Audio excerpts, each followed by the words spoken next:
The following program is produced by students of the Brian Lamb School of Communication at Purdue University. On this week's edition of Fast Track, we'll take a look at how a local fire chief is personally motivated to spread awareness of fire safety for those with autism.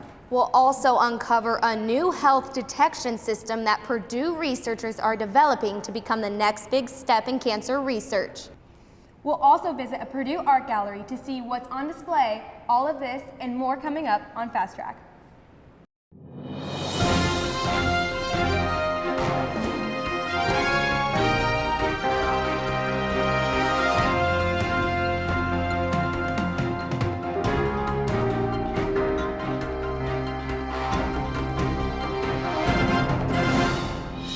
Welcome back to Fast Track. We're bringing you this week's edition from inside Purdue's Memorial Union. I'm Jenny Stroud. And I'm Alexandra Johnson.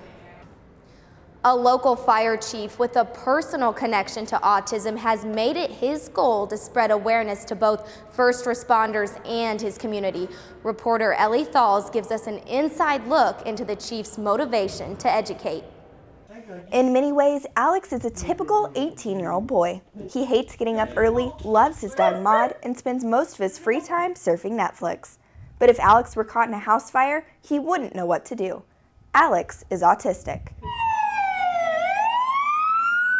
Absolutely. They may not understand that it's a life or death situation, or it's an environment that could harm them. With a social disconnect or a overstimulation, their response would be maybe to go back into a burning building because that's their safe place.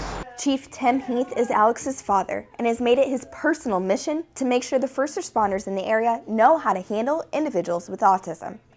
It's out there. It's 1 in 50 people are diagnosed with autism. I mean, it's something that I think our community and our society should understand better than they do. Our responders are trained to know that at some point in time in their career they will come across someone with autism. Individuals with autism may not understand emergency situations. They may see the lights and sirens of a fire truck and not know that help has arrived. While many autistic people may find these things to be triggers, there is one thing that first responders must understand. If you've dealt with one person with autism, you've only dealt with one person with autism. Everyone's different. They're all very individual. They have their own tics and things about them that are different. The chief's own son has been around firefighters his whole life. While the bright lights and loud noises may not trigger him, he could lash out if it was any other emergency personnel. If you approach them and you get in their personal space, some of them don't really like that. There's the potential for them to lash out or strike you. Kicking is a big thing, and so we try not to straddle that person so they don't kick us. For them, it's okay for them to approach us when they're ready. We don't necessarily want to approach them and get in their space. Many people with autism don't understand social cues, which can be a big problem when trying to communicate with them during an emergency. Alex has adapted to his disorder and uses a mixture of signs and limited words to be heard. Social cues are harder for some people with autism. Some people are very social who have autism. I, for one, have a son who's very social. He loves to say hi, and he'll say, "Where did it go?" And he signs. So we sign a lot at our house, and that's his form of communication. He's kind of adapted his own way, and the people around him understand what he's communicating. Some of our biggest fears are when he gets older and I'm not around anymore, who will take care of him then, and what will happen to Alex. And it's this fear that motivates Chief Heath to teach others about the challenges of autism. This is Ellie Thalls reporting for Fast Track. The weather outside is colder and people are starting to prepare for the holiday season. One of Purdue's most beloved traditions is the PMO Christmas Show. The show takes place in Elliott Hall of Music every December and is about to embark on its 80th anniversary. Erica Seifert has more.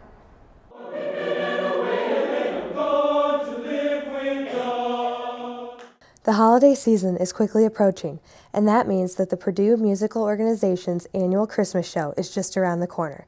Members of PMO have been preparing for the performance for quite some time. This is the 80th Christmas show, so you might say we've been preparing for 79 years, but truly this process starts in January, where the staff sit down, come up with our theme, come up with our titles.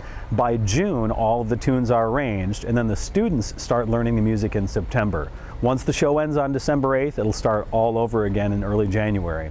So The Christmas Show is a seasonal tradition at Purdue, and PMO strives each year to keep the show classic while still incorporating new pieces.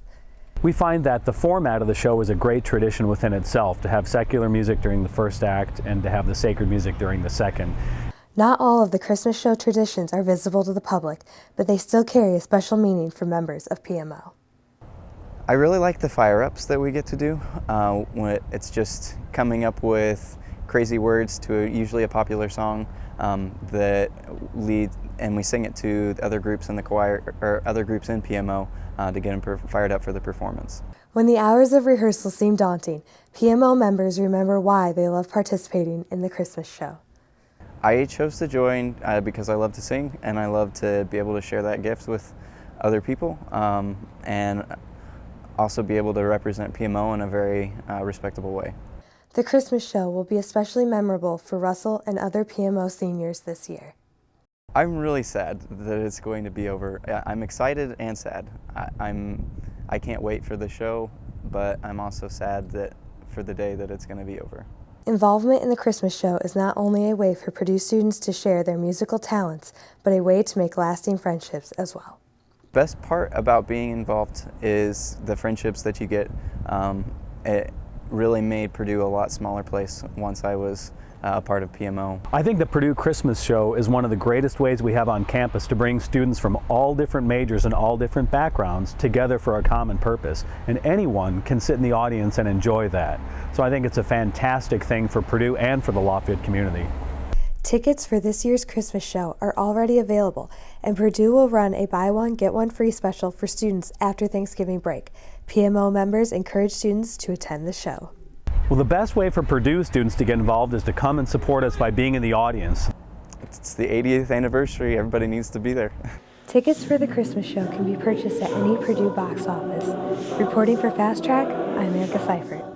Coming up, we'll visit the Indiana Veterans Home and take a trip to one of Purdue's art galleries. We'll be right back after this. It's one small step for man,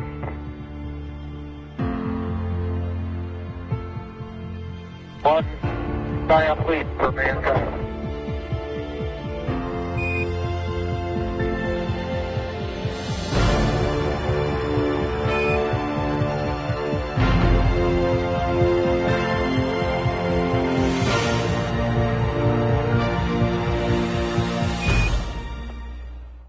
That we do, and we try and You, yeah, you. Have you ever dreamed of being on TV? Well, in the Brian Lamb School of Communication, we do more than that. You can learn about camera operation, lighting techniques, live TV shows, real client PSAs, weekly news productions, and more. For more information about the video production programs, visit our website or the advising office. Welcome back to Fast Track. The city of Lafayette is home to the only veterans home in the state of Indiana. Lying among the banks of the Wabash, the home is perfect for housing those who have served. Sarah Miller visited to find out more. For those who serve our country, the flag can symbolize many things, such as freedom and liberty, but it can also remind veterans of home. And that is exactly what Indiana Veterans Home creates for its residents. The state of Indiana has one veterans home, and it lies on over 250 acres of land in Lafayette, Indiana. It is also rich in history, as it started in 1896 as a home for veterans of the Civil War and has expanded and adapted over time to meet the needs of veterans today.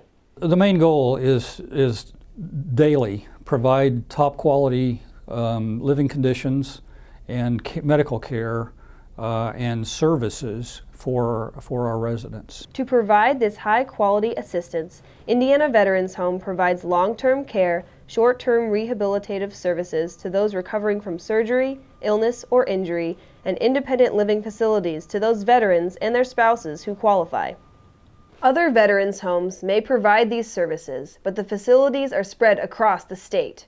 Indiana has the luxury of providing all of these services in one location. This gives more opportunities to residents who are couples with different needs and eases the transition between the different kinds of care residents may need during their stay. Robert Clover, a veteran himself, did not know much about the Indiana Veterans Home until he was approached to work there himself. He then made it his goal to provide the best services possible to give back to the veteran.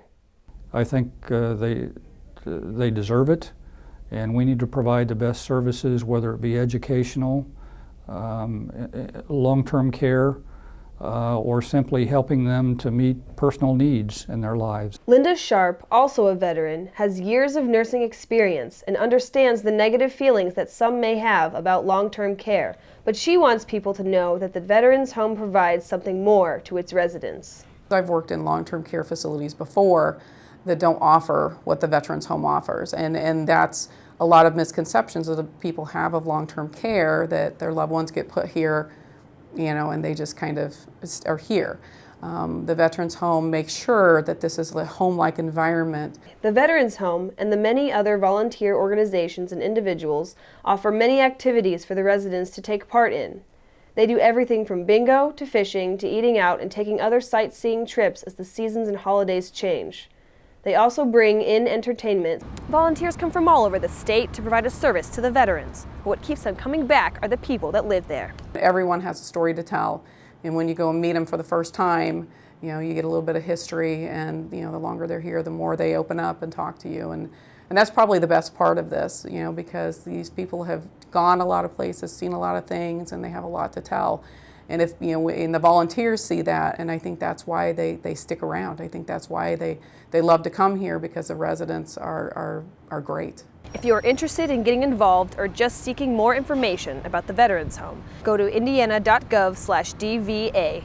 For Fast Track, I'm Sarah Miller. Purdue is known for its convocation and plays, but one thing most people may not be aware of is that the university has its very own art gallery. Garrett Brown visited the galleries to show us the art they share. Behind me is Powell Hall, home of the Patty and Rusty Roof School of Visual and Performing Arts. Every year, Powell Hall holds classes, practices, and plays for those with a passion for art and theater at Purdue. Yet some people don't know about Powell's biggest features, including the Roof Art Gallery. The Roof Art Gallery is located in the main entrance of Powell Hall and holds exhibitions from a wide range of artists. From Purdue faculty and students to professional artists, the Purdue galleries hold numerous exhibitions to display a multitude of different art forms. Most of our exhibitions are student and faculty work, but every semester we also have the opportunity to bring in guest artists. And some of the artists we've been able to bring in really are recognized at least nationally, if not internationally. And that brings crowds from even as far as Chicago or Indianapolis.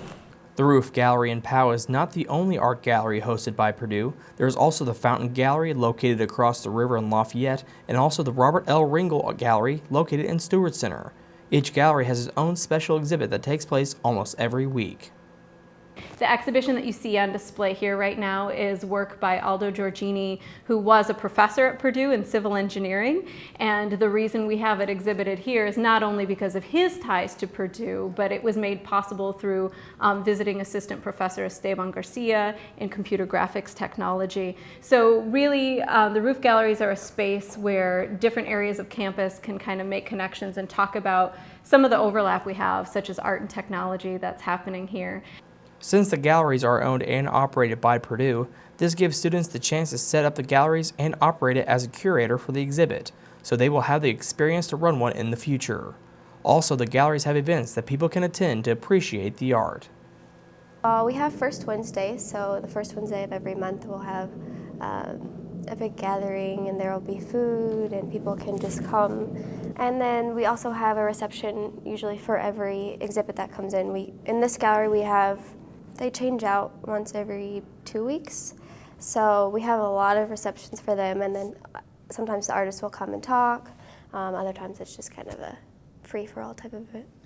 The galleries at Purdue is a great and fun way to explore art and grow an even bigger appreciation for it. The galleries are also free not only for Purdue students but for the community as well. The galleries are open Monday through Friday from 10 a.m. to 5 p.m. and Thursday from 10 a.m. to 7 p.m. For Fast Track, I'm Garrett Brown. Art within Purdue's campus doesn't stop there. The Purdue Visual Arts Committee keeps campus up to date with its sculptures and classroom artworks. Currently, there are several pieces that have people talking. My co-host Alexandra Johnson has more. There are many sculptures and paintings around Purdue's campus, but there is one in particular that has faculty and students talking. My favorite sculpture is probably the heads outside Powell Hall, which was overseen by our committee, but unfortunately too expensive for our group. And that was part of another fund called the Longsford Fund for Visual and Performing Arts. Purdue Visual Art Committee has been around for more than 20 years and brings artwork to campus like the heads at Powell, as well as other sculptures and pieces for the classrooms. The University Senate has tasked us with bringing art and displaying art and also maintaining that art on campus. So we have a small sculpture garden in Pickett Park. The sculptures you see on campus all have to be approved by the Visual Arts Committee. Some of them are pieces that have been leased to Purdue, and some are actually bought by the committee. Over the years, we've put up probably about 24, probably closer to about 25 sculptures, but many of them have been leases. We lease a piece for 7 or 8 years, or maybe 3 years, and then as that piece turns over, we put up another one. So it's kind of a fresh look on campus.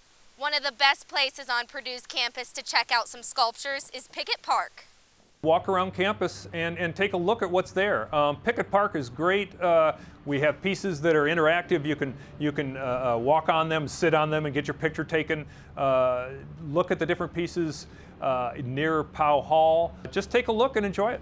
The sculptures around campus are put in place so students can be interactive with the art and build creative thinking while in class. If you can look at a sculpture or look at an artwork and you can say, that's different, so often that creative thinking, that creative character built within a student is part of the mission of the university. So art definitely helps to create that era of stimulate the creative class. Students can not only enjoy the artwork on campus, but they can get involved with the committee and even have their work represented in Purdue's collection. We do a purchase award every year of 3 or 4 student works. So that's a big feather in the cap of students to be able to have their piece represented in the Purdue collection. Our committee has really created a momentum on campus where you can walk around any corner nowadays and see a piece that is kind of exciting and good to see. Reporting for Fast Track, I'm Alexandra Johnson. Up next on Fast Track, we'll discover how researchers are changing lives in the development of new health detection system.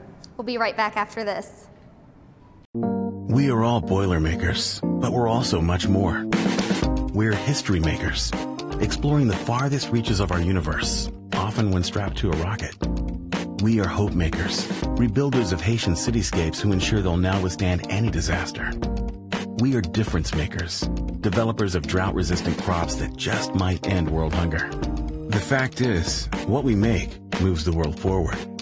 We are Purdue, makers all. When students walk across the Purdue University campus, they're doing more than going to class. They're preparing to meet the challenges of a diverse and fast-paced world. Purdue students encounter ideas that span oceans and cross continents, inspiring new levels of innovation that will build a better future for people at home and around the globe. At Purdue, we're preparing tomorrow's leaders to deliver solutions for our changing world. Purdue researchers have joined together with oncologists from IU Simon Cancer Center to produce a new cancer detection system. The system has the possibility to implement huge changes on people's lives after it's fully developed. Catherine Ducharme reports. Cancer takes around 500,000 lives every year in the United States. This fact inspired Purdue researchers to collaborate with oncologists from Indiana University Simon Cancer Center and come up with a way to change this. I hope in the future we can help the doctors and the medical guys can, diagnose cancer more efficiently and faster. Purdue University researchers are developing systems that can detect cancer cells in bodily fluids. We thought about building a system that has high fluidic flow rates, right? A system that can run a given amount of sample in a short period of time. Being able to quickly test rare types of cancerous cells in a patient's blood or bodily fluid is an advantage the system has compared to others.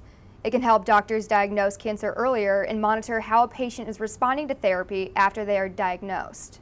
Another important advantage is that the system has a reusable chip you don't have to throw it away after every after each test. The experiments for this system are done at Purdue's Burke Nanotechnology Center. First, the fluid sample is mixed with magnetic beads and quickly runs through the fluid chamber into a biosafety cabinet. This captures the tumor cells, which are then looked at under a microscope. So what you're seeing over here is the live image of the chip surface. You can see all of these circular spots. Those are cells that have been detected. You can then take these cells and image them fluorescently through another system, making it easier to detect cancerous cells by putting them in a specific color. The result of another experiment that was done using a blood sample of an actual lung cancer patient. So you can see over here a fluorescent image. So this cell over here is actually a cancer cell, the one that's glowing green. The researchers hope to have the systems fully developed within a year to start implementing change on people's lives. But after the system is developed, it will need to be FDA approved before it's used in the medical field. During the summer, my grandma just passed away because of the cancer cells, because of cancer. So that really made me feel sad. And the exact reason is just he get diagnosed too late. So I really hope our project, our research can help people, to improve their lives, to save their lives. Reporting for Fast Track, I'm Catherine Ducharme. Miracle Mania is a philanthropy that takes place every year a week before the dance marathon. It gives students a chance to raise money for Riley kids and allows them to show off their dance moves. Jenny Strock went to the event for more. With over 40 sororities and fraternities here on campus, what better way to get students involved than to have a dance-off between the Greeks? For Miracle Mania, that is, a philanthropy put on each fall by the ladies of Phi Mu sorority to help raise money for PUDM. Students from the Greek community came out to show off more than just their dance skills, but their support for the kids of Riley's Children's Hospital. I would say that Miracle Mania is so much fun, and it goes toward a great cause. It goes to Riley Hospital for Children. So all of the sororities get to pair with fraternities, and you create a dance together, and then you compete against other fraternities and sororities. So it's really cool to see what everyone brings and what they decide to choreograph. Miracle Mania, since it goes to Riley Children's Hospital, it's a really great philanthropy because I'm involved in PUDM, so I love the connection that it has to it. It's really neat to meet new people and just get to know each other and get competitive and get excited about this philanthropy. Hundreds of students attended Miracle Mania to help cheer on their teams. Surprisingly so, most who participated said the fraternity men were the ones who really got into it. It was a mixture. The guys came up with their own flair in a lot of the choreography, but the guys were actually pretty competitive, but they were still really fun and joked around a lot. They felt kind of goofy doing the dancing sometimes, so that made them kind of laugh and have fun and just shake it off. It was fun. From Great Gatsby themes to a remake of Footloose, the creativity here was endless. Caitlin said it was her group's unique theme and creativity that gained Delta Gamma and Delta Tau Delta the talent winners for the night. We went with an Army theme this year, which PUDM's theme is an Army of Hope, and that's what Miracle Mania benefits. Oh my gosh, actually this is perfect because it's actually the same theme as PUDM this year, called an Army of Hope, so it totally correlate and work perfectly. So our Army theme was really creative because no one did that this year, which was really awesome, and we kind of did, all of our songs were soldier themed, so that went right along with our theme, and our movements whenever we danced were really sharp, and we threw up a salute a lot, and it all just coordinated together and it came together really well. And figuring out that we won the talent competition was awesome. Everyone was so excited. But the talent competition for the dance isn't all that goes into winning Miracle Mania. Money raised at Skipping Meals, Penny Wars, and ticket sales were among other things the houses did to earn points for their overall score. But most agreed, the dance competition was by far their favorite. There was a point whenever it kind of got lost that we were doing it for fun and it was a philanthropy because people got really competitive.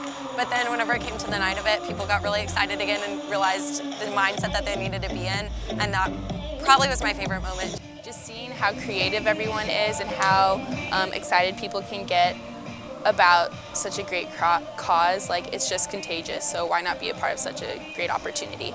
I would do Miracle Mania just because it's a lot of fun. It's a dance competition, and So it doesn't really matter who exactly wins because it's all going toward a good cause. It's going to Riley Hospital for Children. Reporting for Fast Track, I'm Jenny Strauk. One of the most recognizable faces of Purdue University is none other than Purdue Pete, the university's unofficial mascot. Chris Jones takes us behind the mask.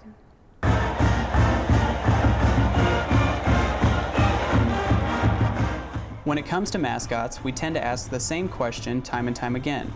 Who is under that mask? For Purdue Pete, the university's unofficial mascot, there are 4 guys chosen to hold the honor and the hammer.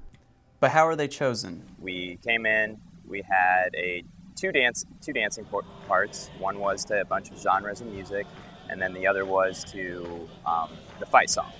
And then there was you had to do this improv skit with a bunch of props.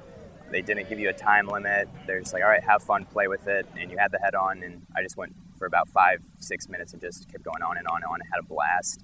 An interview, like any preliminary process, is also conducted during auditions, along with a flag running portion and a routine segment in which participants are asked what they would do in situations of uncertainty.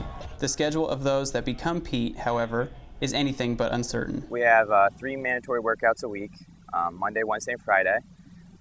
Just depending on our school schedules, they work around with that, and some might be 6 a.m., some might be 11 o'clock, and then, we just work with it from there. Then we have a scheduling day where on Tuesdays we meet with our coach, and he gives us a bunch of events that we have to do, go through the athletic events of the week, go through, who we need to contact for the special events off campus or on campus, whether they're philanthropic or business related. And then, he lets us go and we deal with it on our own. To wear the mask, Pete wannabes must be enrolled at the university. And just like any other student at Purdue, the Petes must focus on academics and manage their time wisely. It was difficult because sometimes I would have plans with family, oh, they're coming here. And I was like, oh, well, I got to go do this. For this Thanksgiving, I got to leave early and come back for the women's volleyball game. So it's different, and I know it's going to take up time that I have with family and friends, but that don't bother me. It gets difficult at times, but, we work together as a team and cover each other's events when need be. Although being Purdue's mascot can take a toll on time with family and friends, it's an experience the Petes say they'll never forget. When game days come around and you're with, your buddy who happens to be, say, a Michigan State mascot, and you're just interacting in suit, it's always a blast, and, that's the most fun part about Pete for me. Pretty much anything with little kids, it's been, when they love you, it's the best.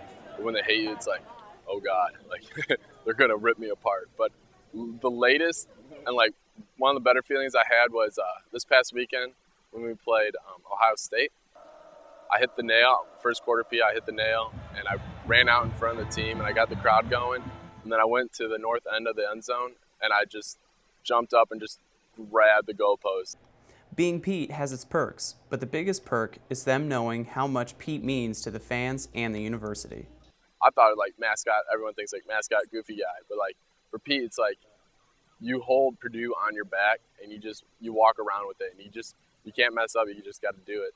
I learned about the traditions of Pete, who Pete is, further than just his character and, what he means to Purdue and its tradition. And, that really hit a point in me where it's just okay, I'm part of something bigger than just Pete and myself. You're an icon, you're the face of the university, and I think that's really important to me. Reporting for Fast Track, I'm Chris Jones. We'd like to dedicate this edition of Fast Track to Thomas Anderson, who is the father of one of the reporters here on our Fast Track team who passed away of cancer this past week. And even though Fast Track is a class at Purdue, we really consider everyone in the class part of our family. So we would like to extend our thoughts and prayers to John's family in this time of need. Thanks for watching. I'm Alexandra Johnson. And I'm Jenny Straub. Join us again next week.